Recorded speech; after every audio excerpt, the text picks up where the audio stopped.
নাই নাই কেৱল নাই।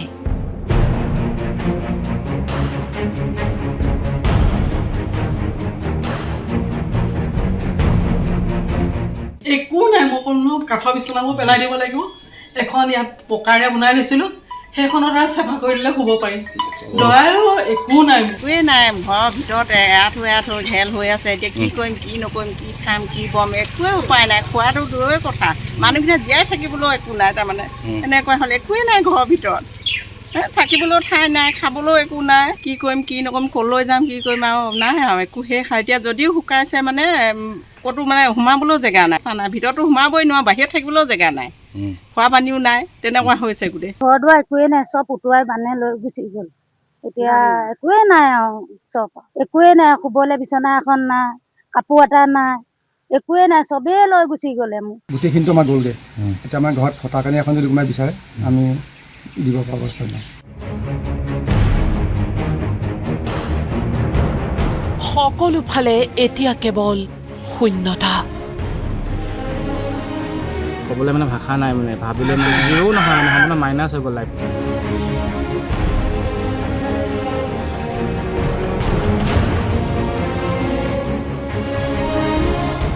চব তিতি বুৰি গ'ল, ধানো তিতিলে, তাৰপিছতে ঘৰৰ কাপোৰ কানি উলিয়াব নোৱাৰিলে, ডিভান গড্ৰেজ চব তিতি গ'ল আৰু একো নাই। মানে খেতি বাতি তেওঁলোকে একোৱেই নাই। কঠীয়া মানে হাল বাইছিলহে আৰু কঠীয়া পাৰিছিলহে, খেতি কৰিব পৰাই নাই। মোৰ ধান চাউল চব তিতি অৱস্থাই নাই। ঘৰ বিচনা চিচনা কাপোৰ চাপোৰ চব তিতি অৱস্থাই নাই। পিন্ধিবলৈ একোৱে নাই, হেৰি আনিবলৈ নাপালোঁ। মানুহকেইটা প্ৰথমতে ওলাই আহিলোঁ হেৰি কৰি পেলাই। এতিয়া পানী শুকাইছে না আপোনাৰ? নাই শুকুৱা। বহুত ক্ষতি কৰিলে, একোৱে নায়ে মানে ঘৰত। হাঁহ কুকুৰা মানে ছাগলী তাগলী সেইবোৰ চব শেষ হ'ল। ঘৰ খহি পৰা দি বনাই গ'ল। বানৰ পিছৰ বিভীষিকাৰ দৃশ্য এয়া।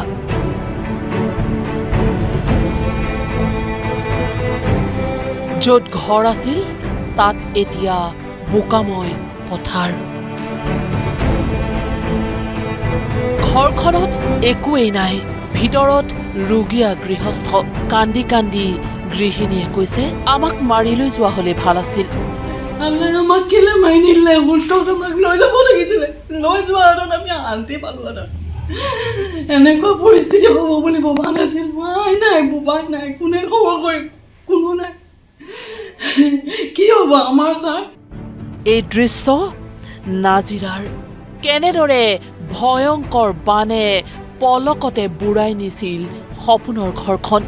বেমাৰী স্বামীক লগত লৈ এতিয়া দিশহাৰা এগৰাকী গৃহিণী। কান্দি কান্দি চকুৰে বাট নেদেখা হৈছে, মোৰ মানুহজনকে বচাওক।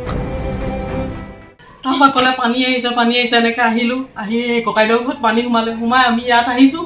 আহি পেলাই পানীখিনি দেখিছোঁ মানে মই দৰ্জা খুলি সোমাওঁ লওঁতে ইমানটো বুকু হৈ গ'ল। মানুহটোক টানি টানি উলিয়াই নিলোঁ।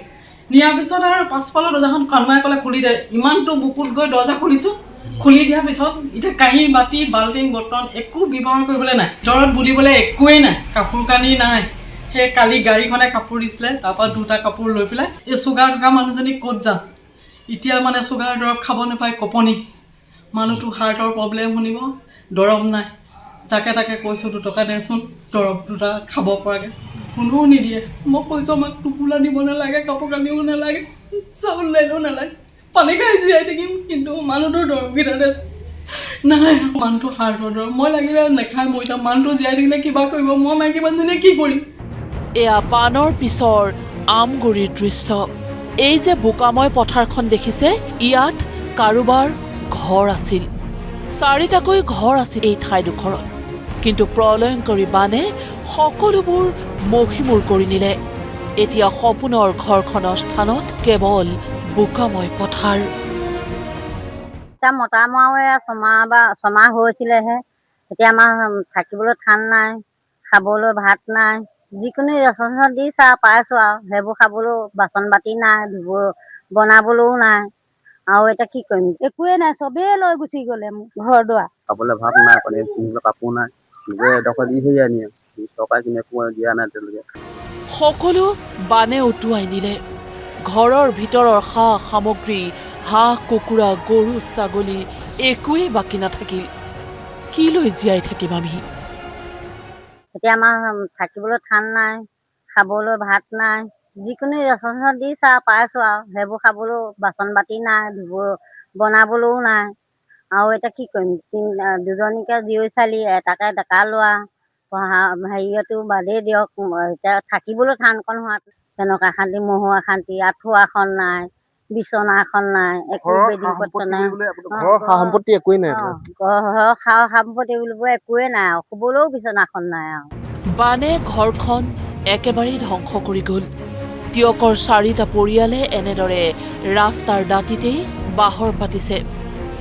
আইতাহঁত ৰোগীয়া, কিন্তু চিকিৎসাৰ বাবে যাবলৈ এওঁলোকৰ সামৰ্থ্যই নাই। ৰোগীয়া গাড়ী ৰাস্তাৰ দাঁতিত ক্ষণ গলিছে কেৱল। ডক্টৰৰ ওচৰলৈ যাব পৰা নাই? যাব পৰা নাই।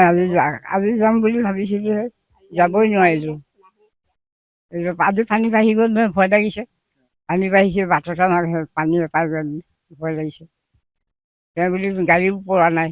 আজি বিয়া পতা আৰু এতিয়া কমচে কম 60 বছৰে হ'ল আৰু মই নাই দেখা, আজিলৈকে দেখা নাই। তাৰমানে এইবাৰ যেনেকুৱা মানে এক মুহূৰ্তত পানীটো আহিলে, আগদিনাখনতো ল'ৰাবোৰে মাটি চাটি দি সেইপিনে মঠাৰি চিঙে বুলি হেৰি কৰি আছিলে। বহুত বাঁহ গুচি গ'ল, মানুহৰ বহুত হানি। তাৰমানে এইবোৰ ক'বলৈ দুখেই লাগে আৰু। এতিয়া খোৱা বোৱা আপোনালোকে ক'ত কৰিছে? ইয়াতে কৰিছোঁ, ইয়াতে একে ঠাইতে বনাইছোঁ। এটা 4টা পৰিয়াল আমি একেলগে খাই আছোঁ।